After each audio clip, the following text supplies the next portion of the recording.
Hey everybody, Matt back with you. Hope you're doing okay. Welcome to the dark side of the moor. This is a very familiar place if you've watched my channel for a long time. I am back in Christchurch graveyard in Todmorden. And over 3 years ago this place was a wilderness until a team came in of volunteers, friends of Christchurch, alongside other groups like Incredible Edible, came in and brought the graveyard back to life. That's over 3 years ago, and today it is a little bit overgrown, but that's because there's been a lot of red tape, shall we say, has kind of stopped any activities going on here. However, it's still in fairly good condition, and hopefully things will be resolved and started again soon. But 3 years ago we came here, we filmed what it looked like, and I chose 2 or 3 graves to uncover to show you who was underneath them. Not quite under grave, you know, under I'll rephrase that, whose headstone they were, let's say that. But it's whilst we were doing that, and whilst headstones were being uncovered and stories were being revealed, that I found one story I was interested in and wanted to explore further. It is quite a tragic tale of a disaster that happened on a Christmas Eve in 1912.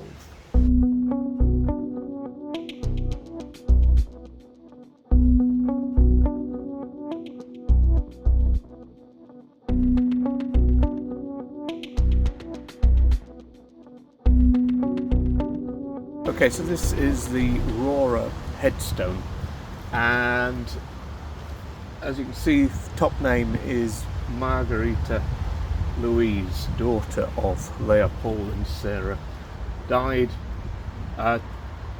Christmas Eve 1912. And this was a story I was going to look into and tell possibly almost 3 years ago, when these graves started to be uncovered and kind of brought back into light.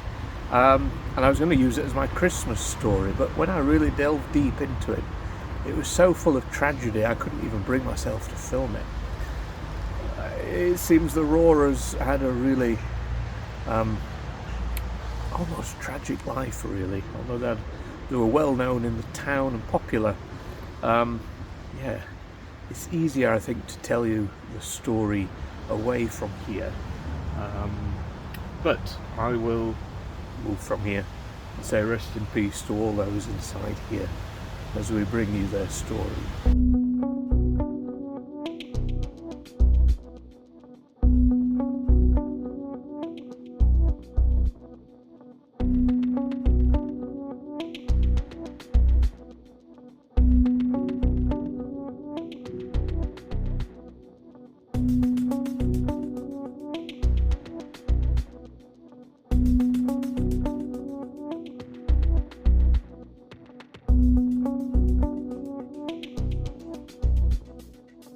So Leopold Rohrer moved from Germany to the UK in 1877.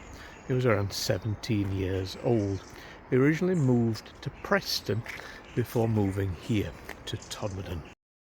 Leopold's profession was a watchmaker, and he took charge of the shop Stot and Speak at the Co-op on Dale Street, and was there for 14 years.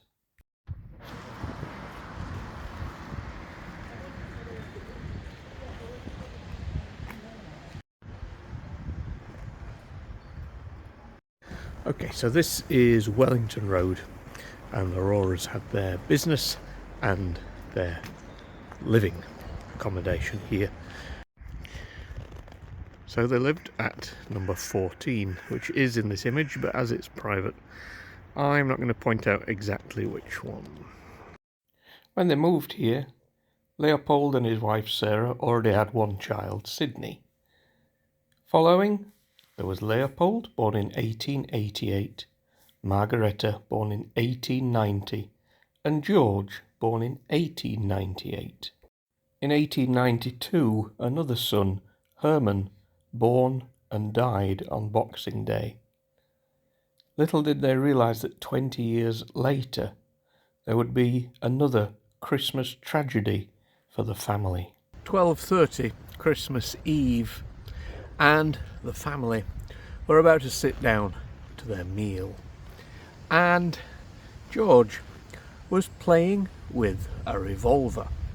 Now that summer the family had been to Blackpool, and George had picked up a revolver from a shop, bought it in Blackpool, and it kind of been his toy of choice for the months after he'd bought it.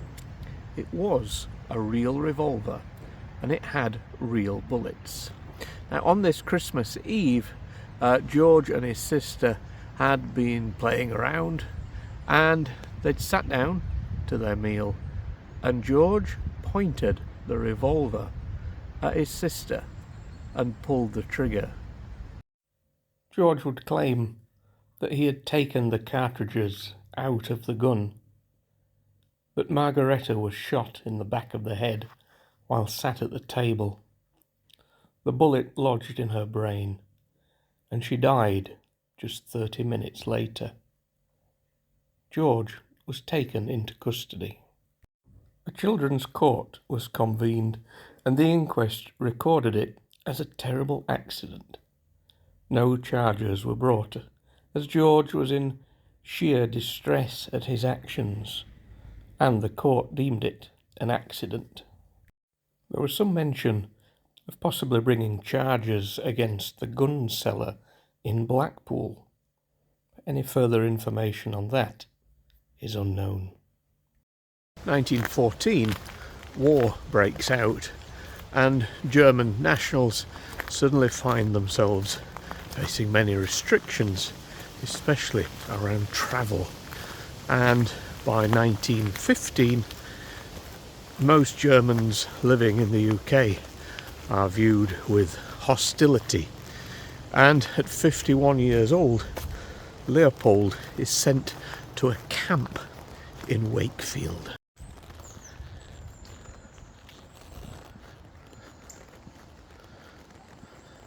In 1916, Leopold's oldest son, Sidney, is called up for service. But at this point, Leopold, of course, has been removed from the shop and is in a camp in Wakefield. And the only way the shop will survive is if Sidney can stay there. George is only 18 years old by now. However, he makes a fairly heroic decision. He says that he will go in place of Sidney so that Sidney can stay and keep the business going, therefore keep some income coming in and for the family to survive. And George enters service in May 1916. In April 1917, George is actually shot, but has a fairly lucky escape as the bullet actually hits his shaving tackle. But sadly, just a few weeks later, the 3rd of May 1917, the report comes back that George has been killed in action.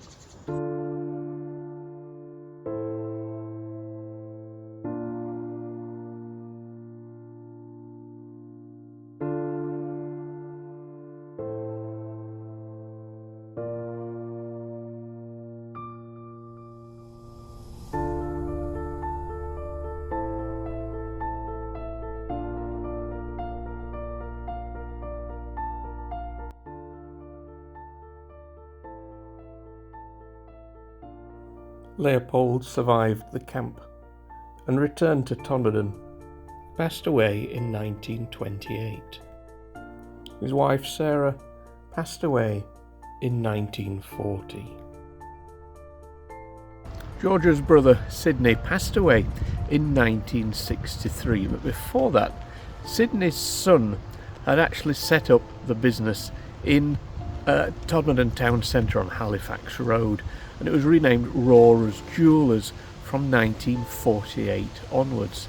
I vaguely have some kind of recollection of it still existing in the last 2 or 3 decades at least. I could be wrong, it could have been something else entirely, but yeah, I suppose a lot of people may well remember Rohrer's Jewellers. But there is one thing to point out here, that Sidney's son is named after Sidney's brother.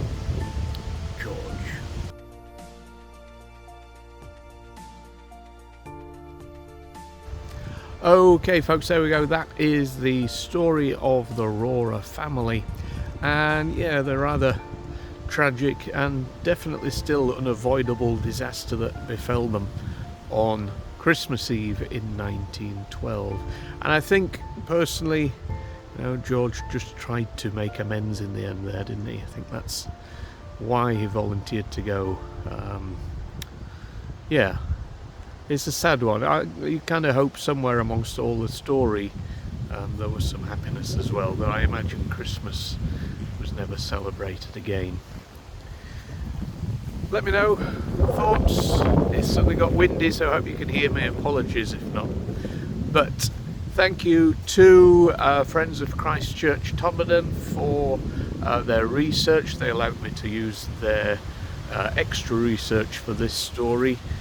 Do check out their post on Facebook, a group on Facebook I should say, and yeah, hopefully things will get moving again there soon, and the adopt a grave scenario might come back as well. And a selection of our past videos from Christchurch, whether it's a graveyard tour or individual stories, are on the channel, and I'll put a link to a few of them in the description below. Thank you for watching. Please like, share, comment and subscribe, and we'll see you very soon for the next video. Take care.